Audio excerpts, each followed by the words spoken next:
নমস্কাৰ আপোনালোকে চাবলৈ আৰম্ভ কৰিছে আৰকে নিউজ। এই মুহূৰ্তত গোটৰ মহিলাসকলৰ বাবে দিবলৈ লৈছো ভাল খবৰ। একাউণ্টত সোমাব 10,000 টকা। কিয়নো কিছু সময় পূৰ্বে গোটৰ জিলাভিত্তিক তালিকা প্ৰকাশ পালে। তালিকাত নাম আহিলে লাভ কৰিব 10,000 টকা। অৱৰাহত মহিলাসকলৰ অপেক্ষাৰ অন্ত পৰিল। তালিকাত নাম আহিলে লাভ কৰিব 10,000 টকা। লিষ্ট কেনেকৈ চেক কৰিব সবিশেষ চাওক। আপুনি আপোনাৰ স্মাৰ্টফোনৰ জৰিয়তে আপুনি নিজে লিষ্ট চেক কৰিব পাৰিব। আপুনি আপোনাৰ স্মাৰ্টফোনত থকা ক্ৰোম ব্ৰাউজাৰটো ওপেন কৰিব। ক্ৰোম ব্ৰাউজাৰটো ওপেন কৰাৰ পিছত আপোনালোকে সাৰ্চ বক্সত সাৰ্চ কৰিব SHG লিষ্ট লিখি সাৰ্চ কৰিব। সাৰ্চ কৰাৰ পিছত আপোনালোকে এনেকুৱা এটা ইণ্টাৰফেচ হৈ যায় আৰু প্ৰথমত যিটো অপশ্যন আছে SHG ৰিপৰ্ট তাত আপোনালোকে ক্লিক কৰিব।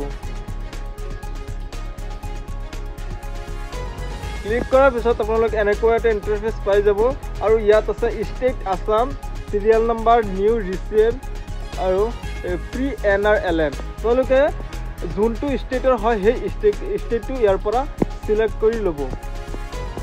চিলেক্ট কৰিব মানে ইয়াত যোনটো ষ্টেটৰ হয় সেইটো ষ্টেটত ক্লিক কৰিব। ক্লিক কৰাৰ পিছত আপোনালোকে ইয়াত চাব পাৰিব ডিষ্ট্ৰিক্ট নেম। আপোনালোকে যোনটো ডিষ্ট্ৰিক্টৰ হয় সেই ডিষ্ট্ৰিক্টটো ইয়াৰ পৰা চিলেক্ট কৰিব।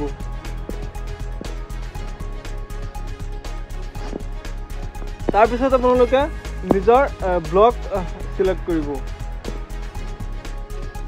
ব্লক চিলেক্ট কৰাৰ পিছত আপোনালোকে নিজৰ গাঁও পঞ্চায়তৰ নামটো ইয়াৰ পৰা চিলেক্ট কৰি ল'ব। গ্ৰাম পঞ্চায়ত চিলেক্ট কৰাৰ পিছত আপোনালোকে নিজৰ গাঁওখন চিলেক্ট কৰিব।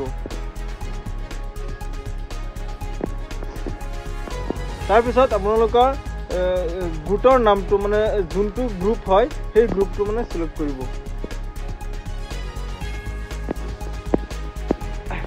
এয়া চাব পাৰিছে গোটৰ মানে লিষ্ট আহি পৰিছে। এনেকৈ আপোনালোকে চেক কৰিব পাৰিব আপোনাৰ নিজৰ নাম আছে নে নাই। এয়া হৈছে গোটৰ জিলাভিত্তিক তালিকা। যদি ভিডিঅ'টো ভাল লাগে তেন্তে লাইক এটা কৰি দিব আৰু চেনেলটোত নতুন আহিলে চেনেলটো ছাবস্ক্ৰাইব কৰি ৰাখিব। ধন্যবাদ।